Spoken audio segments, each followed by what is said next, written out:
Kalau orang-orang kaget ya namanya mungkin Allah udah kasih rezeki sama aku mas. Kan yang namanya rezeki itu nggak bisa melihat siapa yang mau dikasih rezeki. Mungkin Allah juga melihat perjuangan aku ketika itu. Aku kan nggak akan mungkin gitu. Menurut aku nih manusia nggak mungkin Dewi Persik bisa punya rumah. Menurut saya itu 28 M tuh gede banget.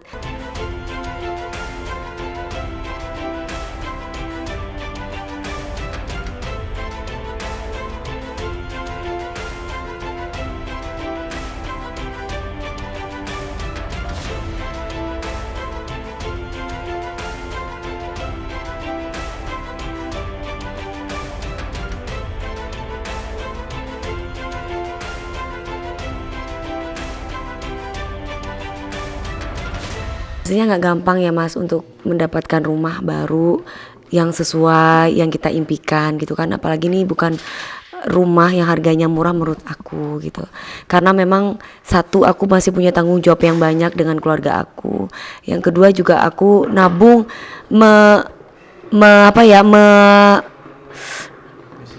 enggak me menahan diri aku. Misalkan nih teman-teman aku pakai apa baju-baju yang branded atau mereka tiba-tiba harus punya tas ini, punya tas itu, dan mereka mungkin keluar negeri atau mereka mungkin lagi ke mall belanja ini. Aku kalau ngeliat kan postingan-postingan teman-teman tuh kan banyak yang seperti itu. Aku mungkin hanya sekedar ya Allah, aku harus punya rumah dulu sesuai yang aku impikan. Bukan berarti aku gak punya rumah sekarang, sudah ada. Cuman pinginnya lebih gede lah, lebih nyaman, lebih homey gitu. Karena kalau yang rumah yang lama itu kan kondisinya mungkin untuk pasangan yang punya anak satu mungkin oke. Aku kan kepingin punya anak banyak, apalagi kalau ada keluarga datang dia bisa tidur di kamar tamu kayak gitu. Aku kan nabung dari dulu mas, aku berkarir sudah hampir 20 tahun. Jadi bayangkan uang itu harus dibagi dua dengan papi sakit, juga modal buat keluarga yang lain, kampungnya banyak, itu yang harus aku ini, dan juga baju-baju yang aku harus beli kan aku harus bisa bisa mengfilter nih, ini baju manggung aku kalau misalkan bayar Dewi Persik ratusan juta, masa bajunya harganya murah, itu kan nggak mungkin. Itu semua sudah jadi perhitungan ya mungkin sekitar 15 tahun lah. Bukan waktu yang singkat ya gitu, semua butuh perjuangan gitu ya mungkin kita balik lagi bahwa satu, aku harus bisa sederhana hidupnya dari segi makan, dari segi pengeluaran di luar, itu aku harus bisa memanage gitu keuangan aku supaya tercapai uang 28 M. Kalau misalkan dibilang gampang banget deh Dewi Persik nyanyi kan tinggal ratusan juta, beli baju sekali panggung kan 100 juta di Jakarta. Kita coba deh, belum satu dipotong oleh manajemen, belum juga untuk make up berapa, belum untuk hairdo berapa, belum untuk baju berapa, belum untuk asisten pribadi berapa. Itu kan semua dipikir gitu. Jadi kalau dihitung-hitung dapatnya nggak mungkin sampai 100 juta, dan belum dipotong pajak pribadi juga berapa. Kita kan harus bayar pajak. Belum juga dipotong biaya-biaya yang lain yang harus kita kirim, transfer ke orang tua, transfer ke keluarga, saudara, dan yang lain-lain. Jadi banyaklah gitu yang dipikirin gitu. Kalau orang-orang kaget ya namanya mungkin Allah udah kasih rezeki sama aku mas. Kan yang namanya rezeki itu nggak bisa melihat siapa yang mau dikasih rezeki. Mungkin Allah juga melihat perjuangan aku ketika itu. Aku kan nggak akan mungkin gitu. Menurut aku nih manusia nggak mungkin Dewi Persik bisa punya rumah. Menurut saya itu 28 M tuh gede banget. Nggak mungkin banget punya rumah seperti itu. Karena apa? Satu kondisi lagi orang lain bisa keluar negeri, bisa happy, bisa enak. Saya kan tidak pernah merasakan honeymoon dari suami pertama, dan suami kedua pun saya gak pernah honeymoon. Sama AA itu pun kemarin itu aja di luar negeri, di Eropa itu pun sekali selama 15 tahun. Sedangkan teman-teman saya kan berkali-kali hampir tiap tahun. Kalau aku kan enggak, itu aku hanya cuman bisa ngelihat doang di Instagram, bisa lihat di infotainment bahwa teman-teman itu bisa ke luar negeri dan yang lain. Mungkin kalaupun saya keluar negeri ke Mekah, itu pun sama seluruh keluarga. Jadi uang saya itu dapatnya itu semuanya buat keluarga. Jadi kalau misalkan saya keluar negeri ya umroh, saya tanya kalian mau kemana, dari abang, dari orang tua, dari ponakan-ponakan maunya umroh.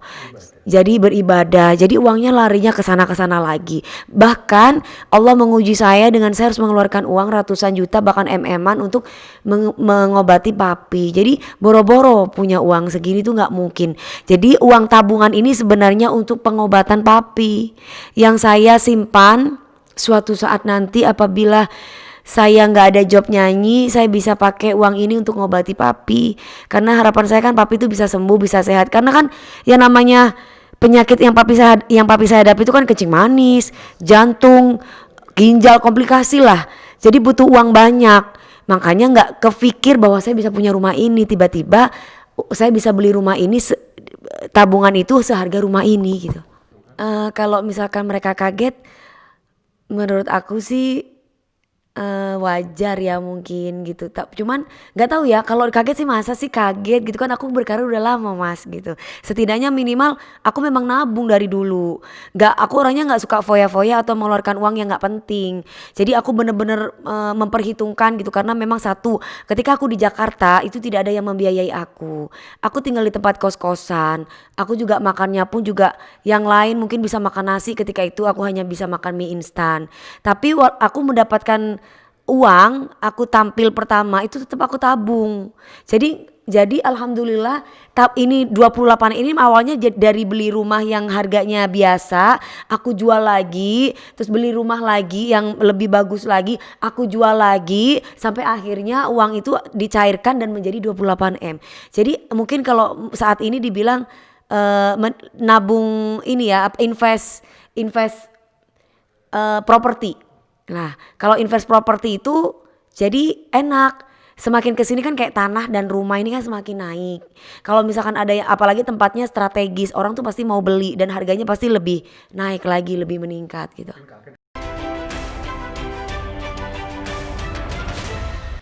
Istimewanya satu di selatan, ya kan? Yang namanya selatan itu pasti mahal lah kalau untuk ukuran rumah, apalagi punya tanah di selatan. Terus kemudian kedua, kita di pinggir jalan, jadi bukan di komplek tapi di pinggir jalan. Terus kalau misalkan orang mau cari rumah Dewi Persik, nggak masuk gang atau masuk komplek, tinggal lihat aja udah itu rumah Dewi Persik gitu.